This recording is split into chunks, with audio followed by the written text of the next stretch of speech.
Welcome to Fantastic Tales.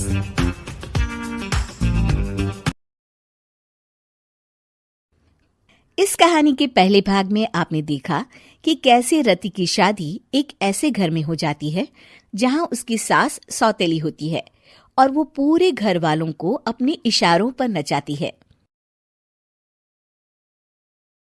रति छत से सूखे कपड़े उतार कर ले जा रही थी कि तभी उसकी नजर लक्ष्मी पर पड़ती है, जो किसी तरह चोरी से सुनील की अलमारी खोलने की कोशिश कर रही होती है। अरे, ये माँ जी को क्या हो गया? चोरों जैसे क्यों आप मेरी अलमारी खोल रही हैं माँ जी? आपको क्या चाहिए मुझे बताइए। अरे वाह, क्या चाहिए मुझे बताइए। अरे मैं इस घर की मालकिन हूँ, पूरा घर मेरे इशारों पर नाचता है और तुम्हें बताऊं कि मुझे क्या चाहिए? हट यहाँ से। और वो उसे जोर से धक्का देती है। जैसे ही लक्ष्मी रति को धक्का देती है, उसके सर पर चोट लग जाती है और वो बेहोश होकर गिर जाती है।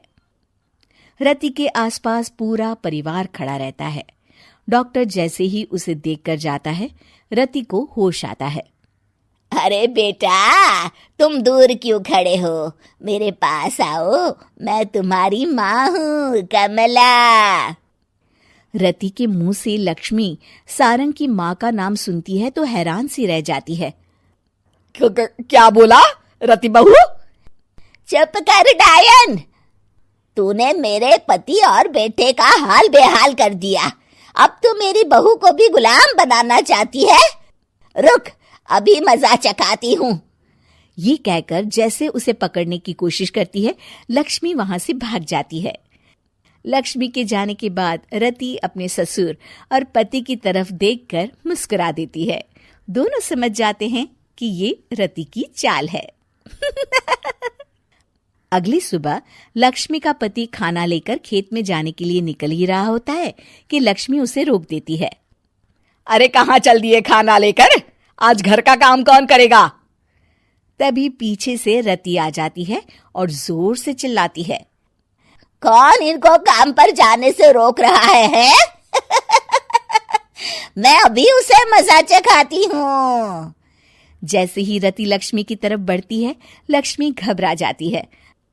मैं तो मजाक कर रही थी बहन। आखिर मैं कौन होती हूँ रोकने वाली? मैं तो बस ये पूछ रही थी कि घर का काम कौन करेगा? कौन क्या? तू करेगी। चल उठा झाड़ू और शुरू हो जा। लक्ष्मी पूरे घर में झाड़ू पोछा लगा रही होती है कि अचानक सामने सारंग खड़ा हो जाता है। अच्छा माँ, मैं काम पर जा रहा हूँ। रति के मामा की फैक्ट्री है, मैं वहां आज से मैनेजर के तौर पर काम करूंगा। सैलरी भी अच्छी है। अरे सारंग, तुझे क्या जरूरत पड़ गई काम करने की? और बेटा, तू बाहर काम करेगा तो इस बड़े से घर को मैं कैसे संभालूंगी? अभी तो पूरा काम बाकी पड़ा है। तभी वहां रति आ जाती है। अरे बेटा सारंग, जा, नौकरी पे जा रहा है ना, जा। और हाँ, आते वक्त घर के लिए सब्जियां ले आना।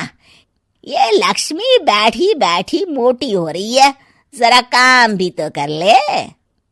सारंग के जाने के बाद, अच्छा लक्ष्मी, सुन जरा यहाँ।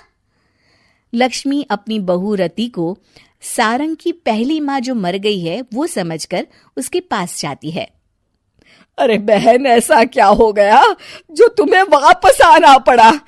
मैं तो बड़े ही प्यार से इस परिवार को चला रही थी। प्यार से तो मैं बहुत साल से तुझे मजा चखाना चाहती थी, लेकिन किसी औरत का शरीर मुझे नहीं मिल रहा था प्रवेश करने के लिए। अब से ना मैं बहू के शरीर में रहूंगी। और हाँ, तूने कोई भी चालाकी दिखाई या मेरे घर के लोगों को परेशान करने की कोशिश की तो तेरा गला दबा दूंगी। लक्ष्मी रति के मुंह से ये सुनकर डर जाती है और शाम को अपने बेटे और पति के सामने जाकर कहती है, तुम दोनों मुझे माफ कर दो। मैं अब तुम दोनों को कभी परेशान नहीं करूंगी।